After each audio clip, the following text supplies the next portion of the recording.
Before we begin, take a moment to settle in. This is our very first story, and it's meant to be listened to in the dark, late at night, when the world is quiet and your thoughts are loud. What you're about to hear takes place in the summer of 2016, deep in the Arizona desert, a place people don't call haunted, just wrong. The kind of place that feels like it's watching you once the sun goes down.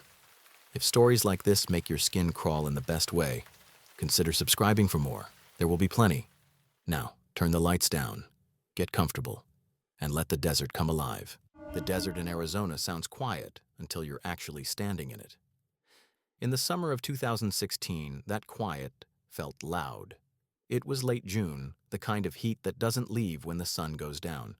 The air still pressed against your skin, dry and warm, smelling like dust and hot stone. Even after dark, the ground radiated heat, as if the desert had its own pulse.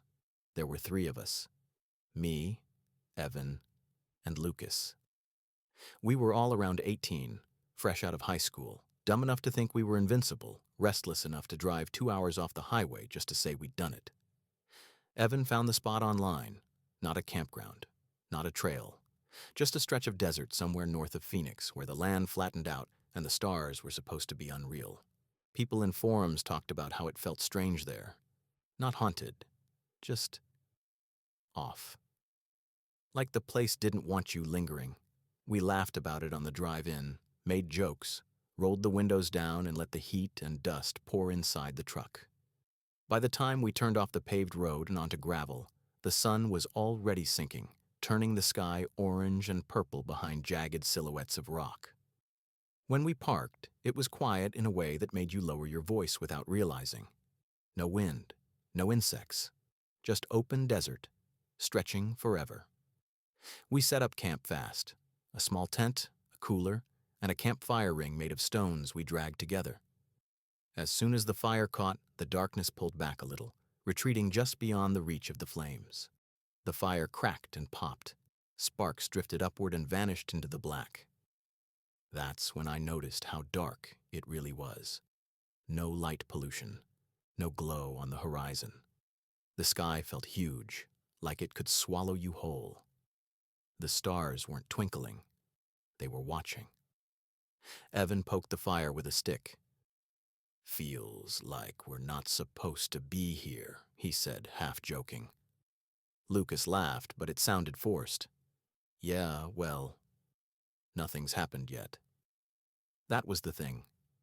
Nothing ever happens at first. We sat there for a while, the 3 of us staring into the fire, letting the heat dry the sweat on our skin. The desert cooled fast once the sun was gone, and goosebumps crept up my arms. That's when we heard the first sound. Footsteps, not close, far off, slow. We all looked up at the same time. "Probably an animal," I said, but it didn't sound like an animal. It sounded deliberate, like weight shifting, like something standing upright. The footsteps stopped. The silence afterward was worse. Lucas tossed another log on the fire and the flames flared up. For a moment, the desert around us lit up. Scrub bushes, rocks, empty sand. Nothing there. We told ourselves it was nothing. We always do. Later, when the fire burned low and the night grew colder, we crawled into the tent. The nylon walls glowed faintly orange from the dying embers outside. I lay on my back, staring at the tent ceiling, listening. The desert has its own nighttime noises. Distant wind, something skittering across sand. But that night, every sound felt wrong. Too close. Too intentional. Then I saw it. A shadow. It moved across the tent wall, slow and smooth, like something passing between the fire and us. But the fire was almost out, and the shadow didn't move like flickering flames. It moved like an arm. I froze. "Do you see that?" I whispered. Evan's breathing stopped. The shadow paused. Then, clear as day, a hand pressed against the tent wall. You could see the shape of the fingers through the fabric. Long.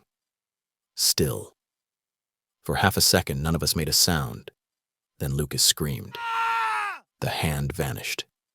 We scrambled out of the tent, tripping over each other, hearts slamming against our ribs.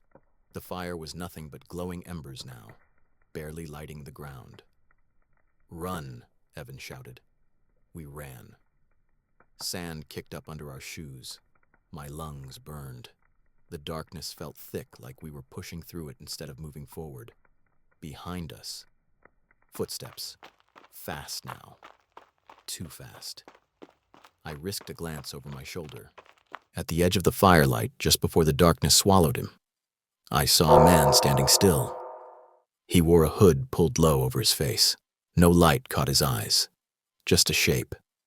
A presence. He didn't chase us. He just stood there, watching. We didn't stop running until the truck came into view. We piled in, slammed the doors, and tore down the dirt road without looking back. No one spoke the entire drive home. Even now, years later, I still think about that hand against the tent wall, about how still it was, how patient. The desert doesn't chase you. It just waits. And sometimes, if you stay too long, it lets you know you were never alone.